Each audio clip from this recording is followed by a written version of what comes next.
Kollywood super star Rajinikanth, శ్రీదేవిల మధ్య అనుబంధం ఎలాంటిదో ప్రత్యేకంగా చెప్పనక్కర్లేదు. అప్పట్లో సూపర్ స్టార్ రజనీకాంత్ హాస్పిటల్ పాలైతే ఆయన పూర్తి ఆరోగ్యవంతంగా తిరిగి రావాలని శ్రీదేవి వారం రోజుల పాటు ఉపవాసం ఉన్న సంగతి మనకు తెలిసిందే. అయితే ఈ విషయం పక్కన పెడితే శ్రీదేవిని రజనీ చాలా గాఢంగా ప్రేమించారట. అంతేకాదు, ఆమెను పెళ్లి చేసుకోవాలని కూడా నిర్ణయించుకున్నారట. మరి ఈయన ఎంతో ప్రాణంగా ప్రేమించిన శ్రీదేవిని ఎందుకు వద్దనుకున్నారు అనేది ఇప్పుడు చూద్దాం. శ్రీదేవి రజనీకాంత్ గాఢంగా ప్రేమించుకున్నారు. అయితే ఈ విషయాన్ని కె బాలచందర్ ఓ ఇంటర్వ్యూలో చెప్పుకొచ్చారు.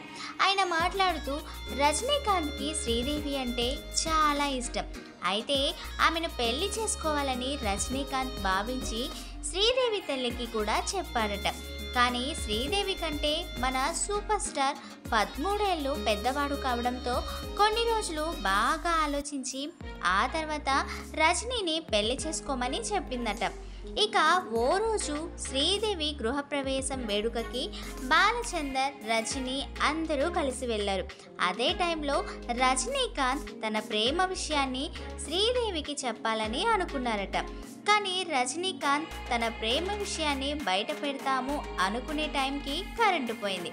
దాంతో కరెంటు పోవడాన్ని అపశకునంగా భావించిన రజనీకాంత్ శ్రీదేవితో తన ప్రేమను సెట్ కాదని భావించి తన ప్రేమను శ్రీదేవి చెల్లెల మీదకి షిఫ్ట్ చేసుకున్నారట.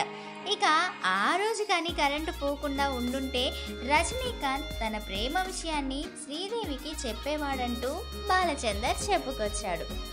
సో ఫ్రెండ్స్, విన్నారు కదా, మీకు నచ్చిందని అనుకుంటున్నా. మరొకసారి మర్చిపోయి ఉంటే మన సినీ బుట్టబొమ్మల ఛానల్ని సబ్స్క్రైబ్ చేసుకొని లైక్ చేసి షేర్ చేసి కమెంట్ చేయండి.